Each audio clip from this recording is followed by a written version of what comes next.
Hello అండి, ఇవాళ chole masala curry puri కోసం ఎలా చేయాలో చూద్దాము. ఫస్ట్ టమాటా, పచ్చిమిర్చి, పుదీనా, అల్లం, వెల్లుల్లి, కొద్దిగా గరం మసాలా అన్నీ ఒకే మిక్సీ జార్లో తీసుకోండి. పేస్ట్ చేసి పక్కన పెట్టుకోండి. చోలే కర్రీ మనము చేయాలంటే ముందు రోజే మనం చోలే రాజ్మా కలిపి ముందు రోజు నైట్ నానబెట్టి పెట్టుకున్నాను నేను వాటర్లో వేసేసుకొని. నెక్స్ట్ డే ప్రెషర్ కుక్ చేశాను. సో ఇలాగా సాఫ్ట్గా కుక్ అయ్యేలాగా అందులోనే 2 ఆలుగడ్డలు వేసి ఉడికించుకోండి. సో ఇవి ముందు రోజే నానబెట్టుకోవాలి, లేకపోతే కుక్ అవ్వవు. మనం ఎన్ని విజిల్స్ పెట్టినా ఈ సాఫ్ట్గా అనేది రాదు, సాఫ్ట్గా కుక్ అవ్వవు. సో ఇలా ప్రెస్ చేస్తే బయటకు వచ్చేలాగా కుక్ చేసుకోండి. సో మనం పేస్ట్ చేసి పెట్టింది, మనం రెడీ చేసుకుందంతా పేస్ట్ పక్కన పెట్టేసుకొని నెక్స్ట్ ప్యాన్ పెట్టుకొని అందులో 1 స్పూన్ నెయ్యి వేసుకోండి. నెయ్యి వేయడం వల్ల టేస్ట్ బాగా వస్తుంది. 1 స్పూన్ ఆయిల్ వేసుకోండి. నెయ్యి వద్దనుకునే వాళ్ళు నెయ్యి స్కిప్ చేసి ఆయిల్ యూజ్ చేయొచ్చు.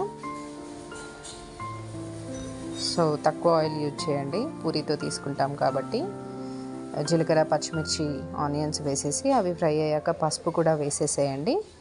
పసుపు వేసిన తర్వాత మనము రెడీ చేసి పెట్టుకున్న పేస్ట్ అంతా వేసేసి ఆయిల్ పైకి వచ్చే వరకు కుక్ చేయండి.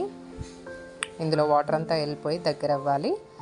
సో ఇది దగ్గర అయ్యాక మనం బాయిల్ చేసి పెట్టుకున్న చోలే రాజ్మా వేసేసి అందులోనే కొద్దిగా కారం, ఉప్పు, ధనియా పౌడర్ వేసుకొని మసాలా అంతా వీటికి పట్టేలాగా కలుపుకొని 10 మినిట్స్ సిమ్లో పెట్టి కుక్ చేయండి వీటిని ఇప్పుడు. సో నెక్స్ట్ చింతపండు రసం యాడ్ చేస్తున్నాను. బాయిల్ చేసి పెట్టుకున్న వాటర్ కూడా ఇందులోనే యూజ్ చేయాలి. సో ఇలా లూజ్గా ఉండేలాగా చూసుకొని ఆమ్చూర్ పౌడర్ ఇంకా మ్యాష్డ్ పొటాటో వేసేసాను. ఆమ్చూర్ పౌడర్ లేకపోతే స్కిప్ చేసి చింతపండు రసమే కొద్దిగా ఎక్కువ తీసుకోండి. సో కొత్తిమీర వేసేసి సిమ్లో పెట్టి ఆయిల్ పైకి వచ్చే వరకు ఉడికించాలి. కర్రీ అనేది రెడీ అయిపోయింది. ఇది పూరితో, చపాతీతో అన్నిటితో బాగుంటుంది. వీడియో నచ్చితే లైక్ చేసి సబ్స్క్రైబ్